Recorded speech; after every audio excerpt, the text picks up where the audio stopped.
खुदावंद यीशु मसीह के नाम में आप सबको सलाम। उम्मीद है कि आप सब खैरियत से होंगे। पहला करंथियों उसका 16वां बाब और उसकी 12वीं उसकी 13वीं आयत। जागते रहो, ईमान में कायम रहो, मर्दानगी करो, मजबूत हो, जो कुछ करते हो मोहब्बत से करो। 5 बातें, आमीन।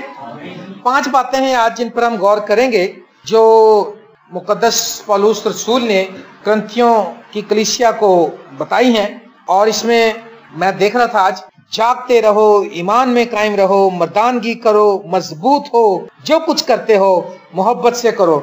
अब जब हम 5 बातों पर गौर करेंगे तो हम देखेंगे कि ये बड़ी अहम बातें हैं। खुदा के कलाम की जो बातें हैं वो बड़ी कीमती हैं, सोने चांदी से भी कीमती। ये कलाम जो है इसको इस तरह से तलाश करें जैसे आप खजानों को तलाश करते हैं। और दाऊद का जब जबूर जो गाते हैं, हम 119 जबूर, उसमें लिखा है कि तेरे कलाम नू मैं दिल विच रखे, करा ना तेरा गुनाह। कलाम को दिल में रख लिया, जैसे हम खजाने को संभालते हैं ना।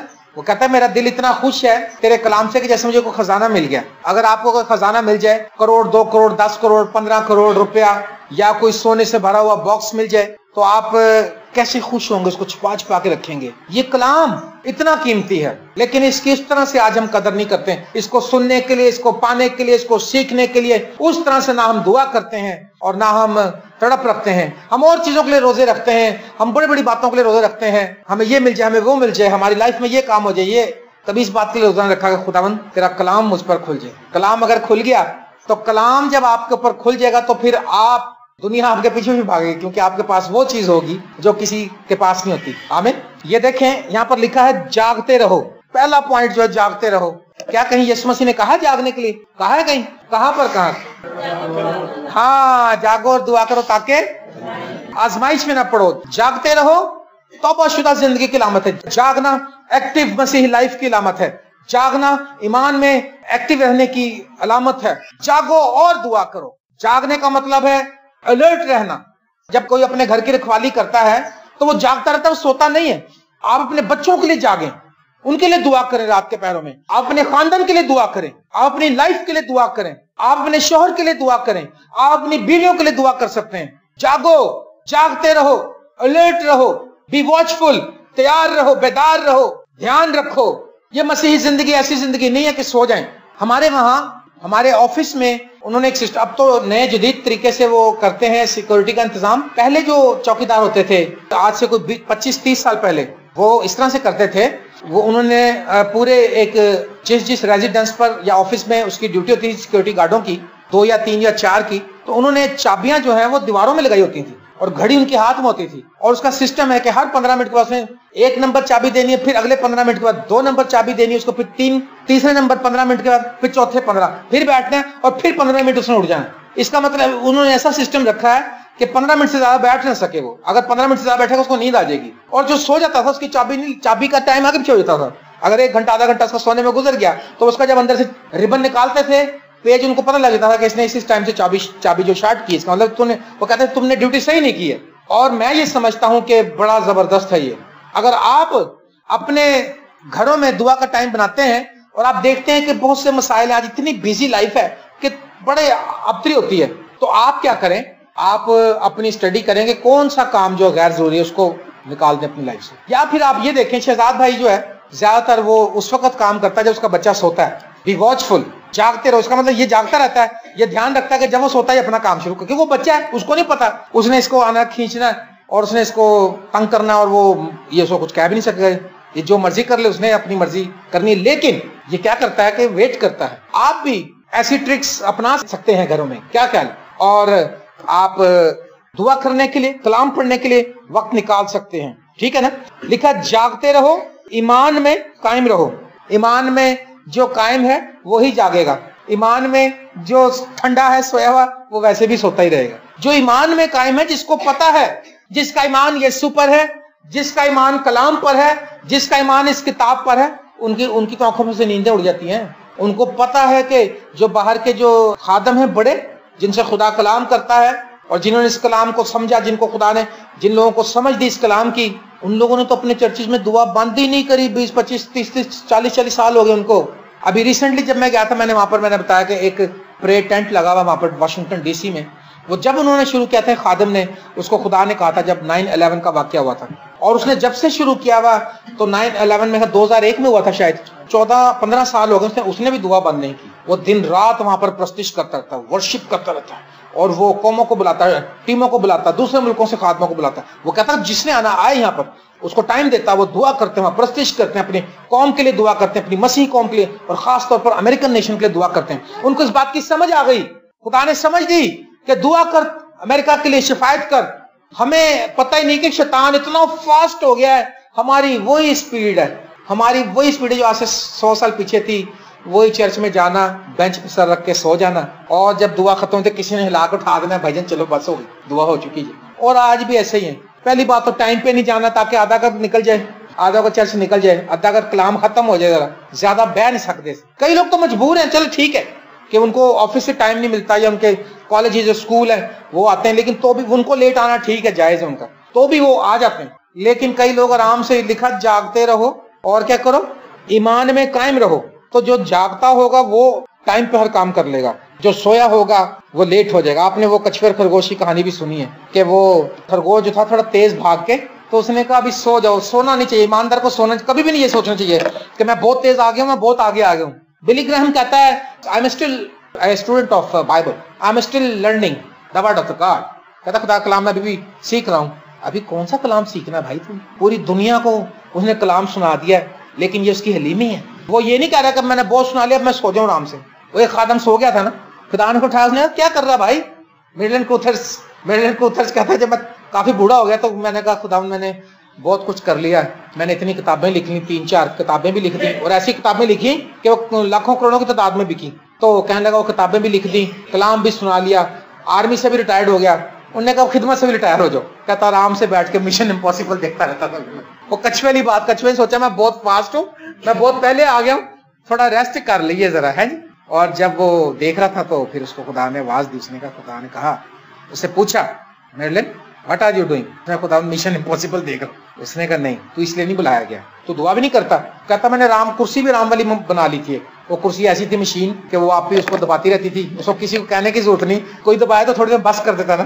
तो कईयों को आदत थी, शहजाद जब दबाता था अपने मामू को, अपने नाना को, तो बस नहीं कहते थे, ये दबाता रहता था। जब वो सो जाते थे फिर छोड़ता था, और सोते बड़ी देर से थे, ये 2-2 घंटे। लेकिन मशीन का सिस्टम है, चाहे 6 घंटे के वो करे लगा। मैं भी वहां पे एक मशीन पे बैठा, जाके घर में गया तो वो हनी के घर जब मैं उसके डैडी ने मुझे मशीन पे बिठाया कुर्सी पे, कहता जी आपको सुकून देगा। उसने मुझे वाकई हर तरफ से उसने ऐसे दबाया, मेरे को बड़ा अच्छा लगा। तो वो कहता मैंने भी एक मशीन रख ली थी, वो मुझे दबाती रहती थी आराम से सुकून से, और मैं फिल्म भी देखता रहता था, साउंड सुनता रहता था। खुदा ने कहा नहीं। और फिर मैं कह रहा घुटने भी टेक के दुआ नहीं करता था, फिर मैं दुआ भी कुर्सी पे कर लेता था सुकून से। वो मशीन मुझे दबा रही, मैं कहता hallelujah hallelujah, thank you Jesus, thank you खुदा तेरा शुक्र। फिर सोचता था कि खुदा ने कहा नहीं, खुदा ने कहा आवाज दी। वैसे ये बात है, मसीही जिंदगी में रिटायरमेंट नहीं है। मैं ये हैरान हूँ कि पादरी स्कल सरोज ने भी ये बात कही, उन्होंने कहा कि मूसा जब तक मरा नहीं, वो ऑन ड्यूटी रहा, जब तक सांस नहीं बंद हुआ आखिरी टाइम तक। और मैंने इस जमाने में देखे बड़े खादिम जो हैं, आखिरी टाइम तक जब तक उनका सांस चलता रहा वो कलाम सुनाते रहे किसी ना किसी तरीके से। बिली ग्राहम अब कलाम वैसे नहीं सुनाता पब्लिकली, अब वो बैठा बैठा उनको बता देता है, उसके सेक्रेटरी हैं वो लिख लेते हैं, वो टाइप कर लेते हैं, रिकॉर्डिंग करके ले जाते हैं, और वो उसको पूरी दुनिया में फिर भेज देते हैं। कलाम नहीं बंद कर रहा वो कह रहा है अगर खुदा मुझे मौका दे तो मैं जहन्नम में भी अगर जाके खुदा कहना सुना दे कलाम तो सुना दूंगा मैं। कितना जज्बा, वो कहता कलाम मेरे अंदर बहुत भरा हुआ है, अब जिस्म साथ नहीं दे रहा, अब 100 साल के करीब आ गया, अब जिस्म साथ नहीं दे रहा। इसलिए आप कोशिश करें कि अभी आपका जिस्म साथ दे रहा है तो आप काम करें। तो उसने जब देखा कि खुदा ने कहा भाई तू दुआ भी नहीं करता घुटने टेक, उसने खुदा जब घुटने टेकता हूँ तो तकलीफ बड़ी होती है। उसने कहा नहीं। और उसने कहा तू पहाड़ पे भी नहीं जाता दुआ करने। खुदा ने कहा, उसने कहा सर मैं रिटायर्ड हो गया हूँ, खुदावंदा मैं रिटायर हो गया हूँ। उसने कहा कोई रिटायरमेंट नहीं है। उसने कहा उठ और फौरी तौर पे काम शुरू कर, अभी तो मैंने तेरे से बड़ा काम लेना। उसके बाद कहता मैं उठाऊं, घुटनों के बल होकर दुआ शुरू कर दी। पहाड़ पे जाकर कहता मेरा गला बंद हो गया था उन दिनों। कलाम कहता पहाड़ पे, खुदा ने कहा सुबह 4 बजे तू दुआ करता, जा पहाड़ पे गया। खुदा ने कहा नारा मारा, गला भी खुल गया। मजबूत होने का मतलब है कि आप अपनी तरफ ढीले ना हो, आप मजबूत ही रहें जैसे मैं हूं। हालेलुया। आपको पता मेरी कितनी एक्टिविटी है सुबह से लेकर रात तक। मेरे भाइयों को पता है कि 8 घंटे ड्यूटी है, आधा घंटा जाने में और आधा घंटा आने में, 9 घंटे मेरे ड्यूटी पे गुजर जाते हैं। और 1 घंटा पहले उठता हूँ, 10 घंटे हो जाते हैं, 10 ये हो गए। उसके बाद जब मैं वापस आता हूँ फिर मैं आकर शाम को जहां भी मीटिंग होती है, कल भी हम एक जगह गए थे, जहां भी होते हैं हमने जाना होता है, हम जाते हैं, ठीक है। उसके बाद फिर मैं वापस आता हूँ, 2 या 3 घंटे इसमें लगते हैं, कभी दूर हो तो 4 घंटे भी लग जाते हैं, 14 घंटे हो गए इस बात में, इस काम में। और फिर उसके बाद जब मैं वापस आता हूँ इबादत करके, उसके बाद फिर मैं अपनी फैमिली से पूछता हूँ कि हाँ भाई बच्चों के लिए क्या काम, सुबह का कोई चीज को लानी, किताब, ये वो, फिर मैं वो ड्यूटी करके आता हूँ। उसके बाद जो रात का टाइम है उसमें भी मैं दुआ करता हूँ। अब आप सोच लें, तो अगर मैं मजबूत ना बनूं, मर्दानगी ना करूं और मैं जागता ना रहूं तो फिर मैं कैसे आगे चल सकूंगा। आप मेरी बात सुने, अपनी तमाम एक्टिविटीज को आप जैसे भी एक्टिव करते रहे अपने काम, लेकिन आप दुआ करें वो खुदा उन कामों को भी मैनेज कर देगा। आज भी एक बिजी दिन था, बहुत सा मुझे काम करना था, कुछ खुदा ने मुझे असाइनमेंट दिए, वो मैं कर रहा हूँ, सुबह से वो करता रहा। फिर मैं शॉपिंग करने गया, फिर मैं टाइम पे वापस आया हूँ, हालेलुया।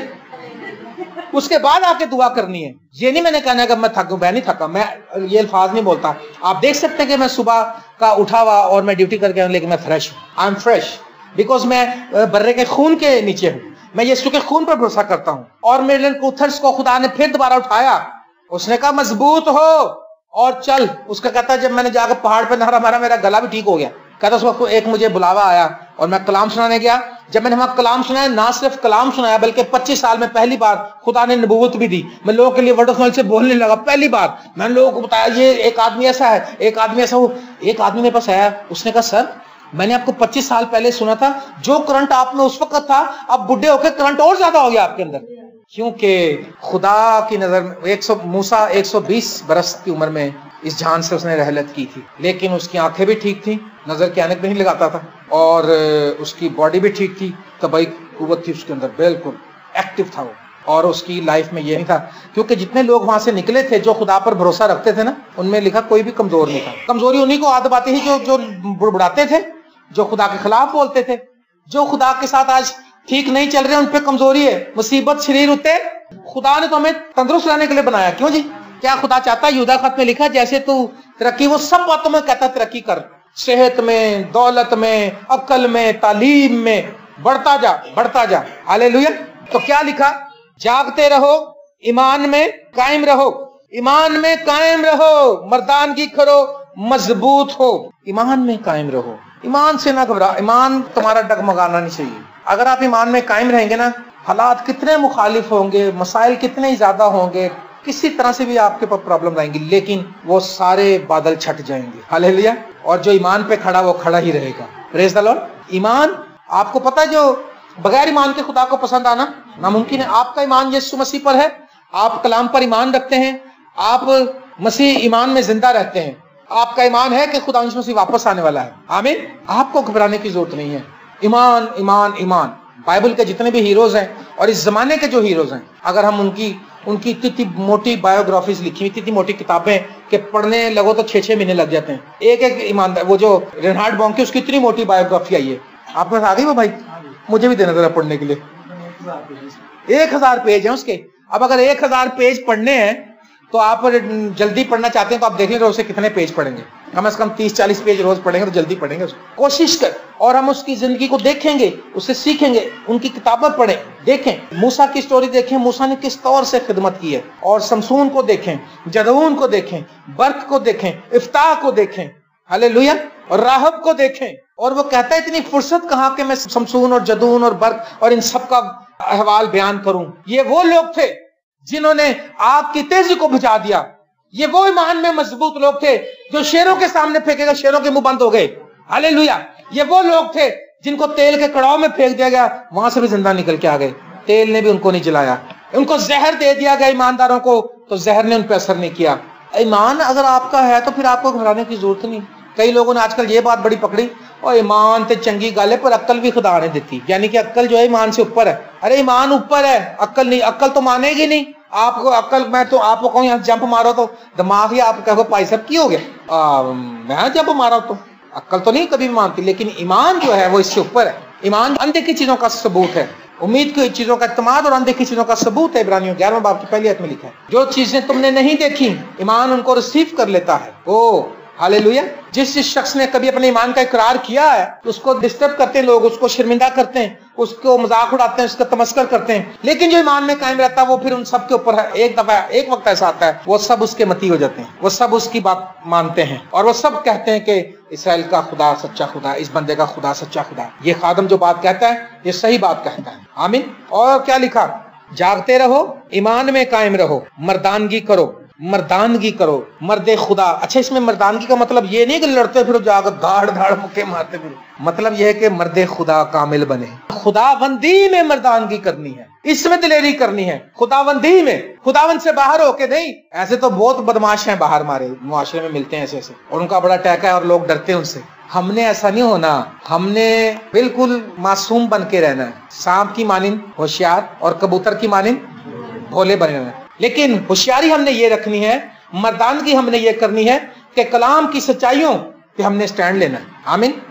आपने ऐसा भोला सांप बनना है कि अगर वो आपको ये कहे ना कि आओ जी हम आपकी प्रस्तिश करें, क्योंकि नाग देवता की प्रस्तिश की जाती है इंडिया में ना, तो फिर आपने कहना नहीं, सिर्फ खुदावंद अपने खुदा को सजदा कर, उसी की इबादत कर। Hallelujah, praise the Lord. यहाँ आपने स्टैंड लेना है। देखें, जब मूसा आसमान पे चला गया तो यशवा को खुदा ने क्या कहा? यशवा पहले बाब में देखेंगे, यशवा किताब पहला बाब। ओ हालेलुया।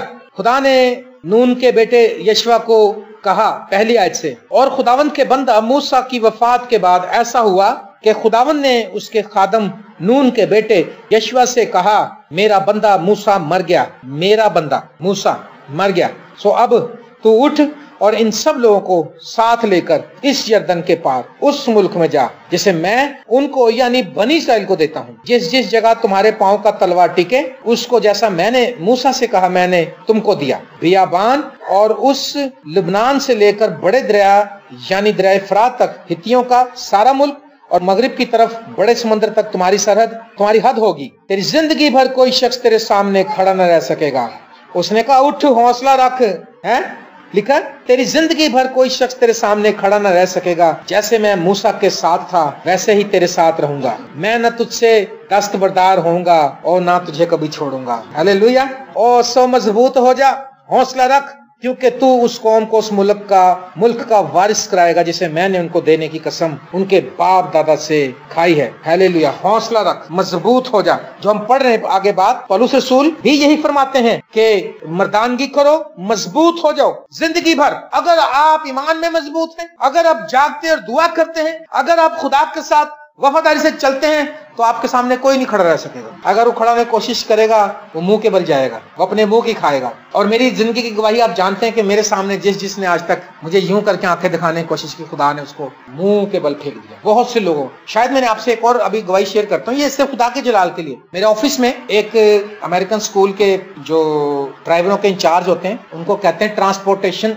सुपरवाइजर। तो वो जब मेरे पास आए किसी अमेरिकन लेडी को लेके, तो मैंने उनसे पूछा, मैंने कहा आप मिसिस गेल या सो एंड सो, जो भी उस लेडी का कुछ नाम था ऐसा, मैंने कहा आप उनके ड्राइवर हैं? आप उनके ड्राइवर हैं? कहता no, I am not driver, I am transport supervisor. मैं कहा सॉरी अंकल जी, मुझसे गलती हो गई, मैं माफी चाहता हूँ, मुझे मालूम नहीं था। मैं तो क्योंकि गाड़ी में लेके आए तो मैं समझा आप उनके ड्राइवर, मुझे वाकई नहीं पता। वो जब वापस गया, जैसे वो वापस पहुंचा तो उसकी टर्मिनेशन के ऑर्डर थे, यानी कि नौकरी से निकल जाने का लेटर उसके हाथ में दे 2 घंटे के बाद। और उन्होंने कहा अगर तूने नौकरी करनी है तो सब जूनियर ड्राइवर जो है उसमें तू नौकरी कर सकता है। और उसका बेटा भी वहां पे पढ़ता था अमेरिकन स्कूल में। 14-15 लाख या 16 लाख उसकी साल की फीस थी जो वो फ्री में पढ़ रहा था। उन्होंने कहा अगर तूने इसको पढ़ाना तो 16 लाख हमें जमा कराने, तो तेरा बच्चा भी बाहर है। उसके बच्चे को भी निकाल दिया और उसको ड्राइवरों का सबसे जूनियर स्केल में रख दिया। और अगले ही हफ्ते फिर जब वो आया तो मेरे एक और दोस्त थे वहां पर, मैंने उनसे पूछा, मैंने कहा यार वो सॉरी, मैंने ये अंकल गुस्सा कर गए थे, पिछली बार मैंने इनसे पूछ लिया था, तो मैंने इनसे कहा था, तो मैं बड़ा शर्मिंदा हूँ इस बात से। उसने कहा नहीं शर्मिंदगी कोई बात नहीं।